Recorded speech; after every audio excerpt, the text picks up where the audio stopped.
Ramadan tips brought to you by Aristo Pharma Limited.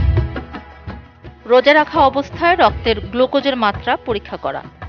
আলেমদের মতামত অনুযায়ী রমজানে রোজা রাখা অবস্থায় গ্লুকোমিটার দিয়ে রক্তের গ্লুকোজ বা শর্করার পরিমাণ নির্ণয় করলে রোজা ভেঙে যায় না।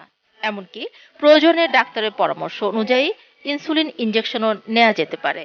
তাই দিনের বেলায় গ্লুকোমিটার দিয়ে গ্লুকোজের পরিমাণ নির্ণয় করে হাইপোগ্লাইসেমিয়া বা রক্তের গ্লুকোজের পরিমাণ অতিমাত্রায় কমে যাওয়ার ঝুঁকি থেকে নিজেকে রক্ষা করুন।